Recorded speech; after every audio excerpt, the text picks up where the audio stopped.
Hace unos videos atrás inicié una nueva sección en el canal llamada Lecturas, en las que busco leerte pequeños fragmentos o partes de obras de la literatura japonesa, ya sean tradicionales, modernas o contemporáneas, para poder compartirte un poco de lo que me parece interesante o estético de la literatura japonesa. En ese primer video hablé de los setsuwas, que es un género de relatos antiguos de Japón, y leí el primer setsuwa, que es La boda de los ratones. Y en este video te traigo uno de los textos y relatos más importantes de la historia tradicional de Japón, Momotaro. Si eres fanático de la cultura japonesa, seguramente habrás escuchado ya este nombre quizá más de una vez, o a lo mejor hasta conoces de qué se trata esto. Momotaro, o el relato de Momotaro, es uno de los más importantes de la cultura japonesa.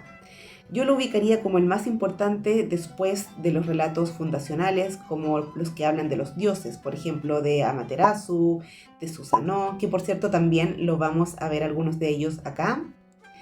Pero fuera de ellos, Momotaro es fundamental. Es un relato que ha traspasado la cultura tradicional japonesa hasta la actual y hoy en día forma parte de la cultura popular japonesa, destacando bastante más que otros relatos también importantes o interesantes.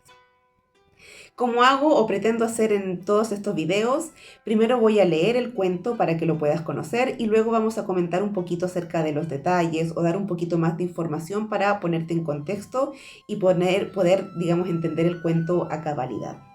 Así que te invito a que te pongas cómodo, cómoda, puedes ir por un refresco, agüita, té, café, puedes sentarte, recostarte, cerrar los ojos si quieres, mientras yo leo el texto. Quiero recordarte, antes de comenzar, que estos textos, específicamente los setsuwas o relatos antiguos, los estoy leyendo de los volúmenes de la edición de la editorial chilena Oso de Agua, que son los que te mostré en el video anterior y son estos que tengo acá.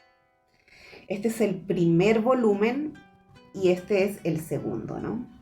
Momotaro es el texto, el cuento que abre este segundo volumen de relatos y aparece, ¿no es cierto?, acá. Entonces puedes ponerle pausa al video por mientras te pones cómodo o cómoda y comenzamos entonces. Momotaro, o el hijo del melocotón. Dice así: hace muchos, muchos años vivían un viejecito muy viejecito y una viejecita muy viejecita. Un día, el viejecito, que era leñador, fue al monte a cortar un haz de leña. Mientras tanto, la viejecita fue al río a lavar la ropa. Estando en esto, la viejecita vio un gran bulto que bajaba con la corriente, dando tumbos y zambullidas. Alegre y curiosa a la vez, decidió apoderarse de aquel objeto, y con ayuda de una caña de bambú que halló por allí, lo atrajo hasta la orilla. Cuando lo tuvo en sus manos, vio que era un rico melocotón de extraordinario tamaño. Ocurriósele al momento llevar a su marido como regalo la hermosa fruta, y con la impaciencia de dar al viejecito aquella agradable sorpresa, despachó en un santiamén el resto de su tarea y volvió a casa muy temprano. La alegría del viejecito fue tan grande como la de su mujer, y ambos decidieron disfrutar por mitad del melocotón. Pero al partirlo la viejecita, ¿qué diréis que salió del interior del hueso? Salió un hermoso niño. Los dos viejecitos, que nunca habían tenido hijos, quedaron embobados al ver aquel inesperado don del cielo, que tal le juzgaron. Y pasado el primer momento de asombro, resolvieron adoptar al niño y llamarle Momotaro, nombre significativo por el cual se recordaba su origen de un melocotón, Momo, y se le daba el sobrenombre usual para los primogénitos, Taro. Como es natural, el niño, cuidado con el mayor esmero por sus ancianos y bondadosos padres adoptivos, que pusieron en él todas sus esperanzas, llegó a ser un muchacho fuerte, valeroso y audaz. Pasó algún tiempo, y cuando Momotaro se vio tan fuerte y capaz como el que más, pensó acometer una aventura digna de él, marchar a la isla de los ogros y arrebatar a estos sus inmensos tesoros. Lo primero que hizo fue consultar su proyecto con sus padres adoptivos, los cuales, lejos de oponerse, aplaudieron con entusiasmo el plan. Y poniendo manos a la obra, en pocos días quedaron hechos los preparativos, entre los cuales figuraba una bolsa, llena de ricos bollos, que Momotaro se colgó al cinto. Hete a nuestro héroe marchando alegre y decidido a la isla de los ogros. Andando, andando, un perro le salió al encuentro y le dijo: «Momotaro, ¿qué llevas ahí colgando el cinto?». Momotaro respondió: «Aquí llevo una provisión de bollos hechos con el mejor mijo que se cosecha en Japón. Si me das uno, te acompaño a donde vayas». «Trato hecho», replicó Momotaro, y sacando un bollo se lo dio al perro. Siguieron juntos su camino. Después vino un mono, más tarde un faisán, y con ellos ocurrió lo mismo que con el perro. En menos que os lo cuento, Momotaro y sus compañeros atravesaron el mar y llegaron a la isla de los ogros. Forzada la puerta, entra Momotaro seguido de sus 3 fieles animales. La servidumbre de los ogros, levantada en armas, trata de oponerse a la invasión, pero ¿quién podrá resistir el brazo invencible de nuestro héroe? Los pobres ogros se retiran en tropel al cuerpo central de la fortaleza. En aquel momento crítico, el terrible Akandoji, rey de los ogros, armado de su enorme masa de hierro, sale al encuentro de Momotaro. Mas este no se arredra, le espera, burla sus mandobles y finalmente, abrazados cuerpo a cuerpo, Momotaro derriba a Akandoji y le ata tan fuertemente que el pobre diablo no podía ni mover un dedo. El combate fue, del principio al fin, noble y leal. El rey de los ogros, después de esto, no tuvo más remedio que ofrecer todos sus tesoros a Momotaro. «Vengan acá», dijo este riendo. A sus órdenes fueron los criados y volvieron trayendo innumerables objetos ricos y maravillosos, que depositaban en montón a los pies del vencedor. Momotaro cargó con los más preciosos un regular navío y se dio a la vela para su país, satisfecho de la victoria que atribuía a sus 3 compañeros. Es verdad que los 3 le habían ayudado según sus aptitudes: el perro desde el suelo, el faisán desde el aire y el mono desde los tejados. Grande fue la alegría de los 2 viejecitos al recibir a su hijo adoptivo sano, salvo y vencedor. Momotaro festejó con liberalidad a sus paisanos, que no se cansaban de admirar sus riquezas y escuchaban sus narraciones con la boca abierta. Prosperó, fue un hombre importante y vivió largos años honrado y respetado por todos como merecía. Esa es entonces la historia de Momotaro, el chico del melocotón. Vamos a comentar entonces algunos detalles para poder complementar y entender mejor esta historia. Como comenté, Momotaro viene del momo, que es el durazno, ¿no? Y esta noción del chico que nace de un durazno se asemeja un poquito, y esto es lo primero que quiero destacar, a la historia de la princesa Kaguya, que se relata también en el cuento que se conoce como el cortador de bambú, donde un viejecito encuentra a esta niña dentro de este bosque de bambú, ¿no? Y se convierte en una doncella también muy especial. Esto seguramente hace referencia a que se trata de un regalo divino, un regalo de los dioses, que los dioses han enviado al país para poder hacer de él un ícono de todo lo que es admirable para la cultura japonesa. En este caso, Momotaro encarna lo que es la figura del guerrero por excelencia. No nos olvidemos que Japón fue un país de los samuráis, ¿no es cierto? Esta casta que reinó durante ciertas épocas y que, si bien es cierto que tuvieron sus lados oscuros, también partieron encarnando los aspectos más altos de la cultura y el honor japonés, ¿no es cierto? El respeto, la lealtad, el deber, el honor, la valentía. Todo eso representaba al samurái, y de alguna manera en Momotaro viene alzado esta noción, ¿no? Esta noción de lo que es honorable, lo que es valiente y lo que es digno de admiración. Sin embargo, hay otro aspecto que es muy importante, y es que a pesar de que se ensalza esta figura de el joven guerrero con toda su fortaleza y todas sus virtudes más relacionadas a lo masculino o a lo que entendemos como parte del perfil de un guerrero propiamente tal, también está acompañado de virtudes que son mucho más suaves o blandas, por así decirlo. En efecto, uno de los propósitos o de las enseñanzas que tiene este relato es destacar la importancia del trabajo en equipo. Esta aparición que tienen estos animales, este perro, este mono y este faisán, no es azarosa. Tampoco pretende simplemente dotar al cuento de mayores personajes o de una aventura un poco más animada.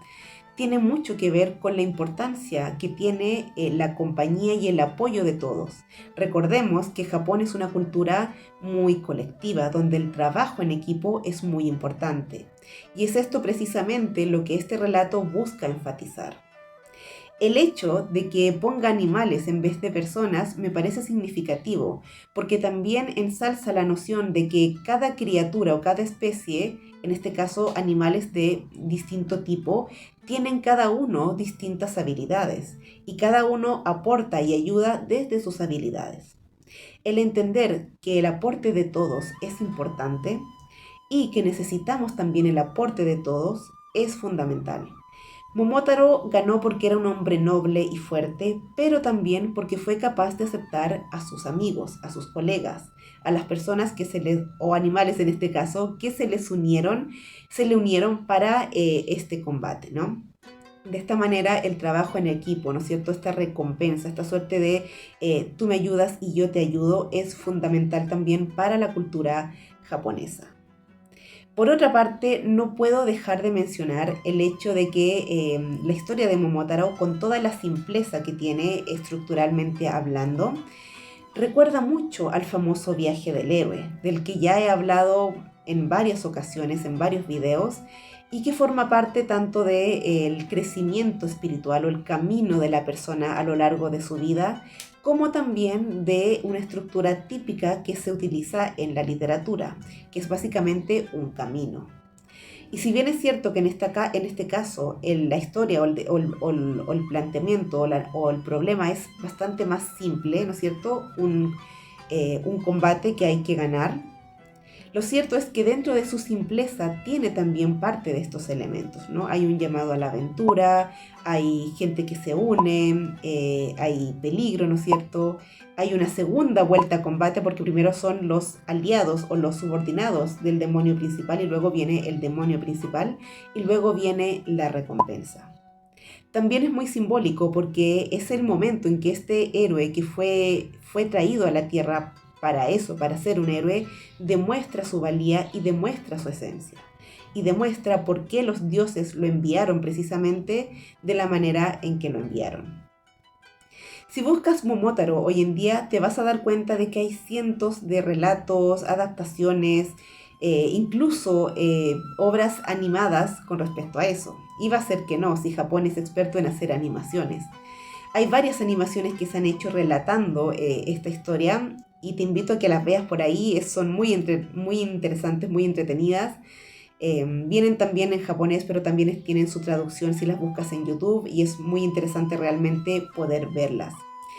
Sinceramente, este relato, hablando en términos estructurales, es bastante simple, como es de esperarse. Recordemos que todo el entramado de estructuras literarias que conocemos hoy en día forman parte de la literatura de hoy en día, pero no así de la más antigua, sobre todo de una cultura tan lejana como la japonesa, que de por sí tiende a no usar los mismos recursos literarios que usamos aquí en Occidente. Por lo tanto, este cuento, como la mayoría de los setsugas, es un cuento bastante simple, que sin embargo no deja de tener muy marcado su inicio, su planteamiento, su desarrollo y su final. Y debo decir que me asombra que a pesar de la simpleza y la brevedad de este relato, tenga esa estructura tan bien hecha y tan bien formada en que no necesite realmente nada más. Por supuesto, nosotros estamos acostumbrados a que se le dé más cuerpo o más extensión a este tipo de historias. Por ejemplo, el recorrido de Momotaro, desde que decide atacar a los ogros hasta la batalla final, podría haberse extendido mucho más en términos de las narraciones de hoy en día. Sin embargo, técnicamente hablando y de acuerdo al mensaje que busca entregar, realmente no es necesario. Por lo tanto, me parece un cuento que está muy bien hecho pese a su brevedad y al estilo de relatos al que pertenece. Son muchísimas las cosas que podrían hablarse de Momotaro porque es un personaje tremendamente importante y te invito a que busques sobre él si es que te interesa conocer un poquito más. Para finalizar, quisiera comentar como curiosidad un comentario que hizo el escritor Osamu Dazai acerca de este relato. Hace unos videos también hablé de una obra que hizo Osamu Dazai que se llama Cuentos de Cabecera, en la que él toma algunos de estos setsugas y los reescribe de acuerdo a su época, pero también a su visión. Y recordemos que la visión de Dazai es una visión bastante cínica, bastante pobre de la humanidad. Dazai es el escritor que nos habla de cómo las personas viven en constante engaño, relacionándose entre sí a través de máscaras, forzando un poco la personalidad que no lo es. Por lo tanto, cuando él reescribe estos setsugas, busca de alguna manera hacerlo impregnando a sus personajes y a la historia de estas características que él ve y desde su propia realidad. Aquí yo rescaté un fragmento con el que él parte el cuento de, si no me equivoco, era El gorrión de la lengua cortada. Te invito a verlo también, a leerlo si es que no lo has leído, donde él parte hablando de esta decisión de reescribir los cuentos, pero hay un cuento que él no se atrevió a tocar y fue el cuento de Momotaro. ¿Por qué? Porque Momotaro es el número 1 de Japón y el número 1 de Japón es intocable. Quiero leerte un fragmento de las explicaciones que hace Dazai al respecto y por qué decide no tocar a Momotaro. Dice Dazai así: cuando me dispuse a cometer mi particular Momotaro, de pronto me asaltó una tremenda languidez. Al menos, aunque solo sea este cuento de Momotaro, dejémoslo en su sencilla forma original, pensé. Esto ya ha dejado de ser un cuento, es un poema que desde los tiempos antiguos, de generación en generación, ha sido recitado en nuestro país a cada japonés. Por muchas incongruencias que hay en su historia, no importa. A estas alturas, retorcer el espíritu llano y generoso de este poema es una ofensa a todo Japón. Puesto que Momotaro lleva consigo la enseña de ser el hombre número 1 de Japón, este escritor, que ya no es que no conozca el número 1 de Japón, sino tampoco al 2 o al 3, no puede ser capaz de escribir sobre este agradable hombre número 1 del Japón. Escogí este relato o esta parte de lo que relata Dazai de por qué no quiere tocar Momotaro, pero la verdad es que hay otros 2 o 3 párrafos que son bastante esclarecedores acerca de por qué. Pero esto creo que resume bastante bien lo que he querido transmitir a lo largo de este video. Momotaro no es cualquier personaje ficticio en la historia de Japón. No es un setsuga más. Es uno de los más importantes y refleja fielmente el espíritu de Japón. Hace muchos años atrás, no siglos, pero sí bastante décadas, cuando todavía no estábamos tan adentrados en la cultura japonesa y habían varios prejuicios y estábamos bastante inmersos en todo el orientalismo en torno a Japón y a los países vecinos, salió un libro que se llama La espada y el crisantemo, que hoy en día es bastante cuestionado precisamente por esto, por pertenecer a una visión que ya se queda un poco obsoleta de Japón. Sin embargo, yo quisiera destacar algo en particular. Como lo indica su nombre, la espada y el crisantemo de alguna manera refiere a 2 aspectos importantes de Japón. Por uno, la espada es la fortaleza, la parte más viril, podríamos decir, de la cultura japonesa y que en su historia la vemos reflejada en la figura de los samuráis. Pero por otra parte tenemos el crisantemo, que es el símbolo de Japón, la flor nacional de Japón y que representa un lado mucho más suave. Y es que la fortaleza de Japón no es una fortaleza bruta, y eso es lo que quería destacar hace un rato más atrás. Momotaro no es un héroe número uno de Japón, no es el gran héroe de Japón porque tiene una fuerza bruta o porque es poderoso y nada más. Lo es también porque es un hombre noble, porque es un muchacho noble, porque esa es la grandeza con la que lo enviaron los dioses. De hecho, si te fijas, en el cuento, Momotaro no mata a los ogros, no los destruye, no hace cosas crueles con ellos, simplemente los vence. Y cuando el ogro le pide compasión y que lo deje vivir, Momotaro, a cambio de su promesa de no volver a atacar a la humanidad, lo deja vivir, porque esa es su nobleza.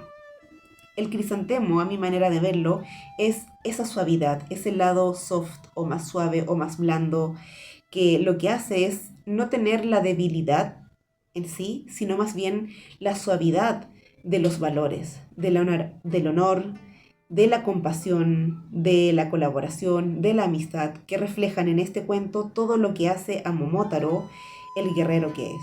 Momotaro es, a mi parecer, la síntesis de todo lo que busca Japón en su equilibrio, en el equilibrio de sus dos polos, la espada y el crisantemo, la fuerza, pero también el honor y las habilidades blandas que son tan importantes para Japón y también para el resto de la humanidad el día de hoy. ¿Qué te ha parecido este relato? ¿Ya lo conocías? Me encantaría que me dejaras en los comentarios qué te parece. Si ya conoces de Momotaro, por favor, dime qué te parece este relato, qué sabías de él y qué te ha parecido todo este análisis o esta reflexión en torno al cuento. Antes de irme, te quiero aconsejar leer los cuentos de Osamu Dazai en Ciudad Seba para quienes no puedan comprarlo o les cueste. En Ciudad Seba, que es una página donde hay cuentos u obras literarias, vas a encontrar algunos de los cuentos de Osamu Dazai y yo te invito a que leas el cuento El gorrión de la lengua cortada, que es el que inicia los cuentos de cabecera de Dazai.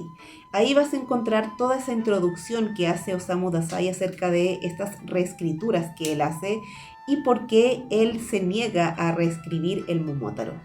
Lo que te leí fue un párrafo de eso, pero hay más y me gustaría que lo pudieras leer también y lo pudieras conocer. Ahora sí, sin más y agradeciéndote mucho que me acompañes una vez más, nos vemos pronto en un próximo video. ¡Chao!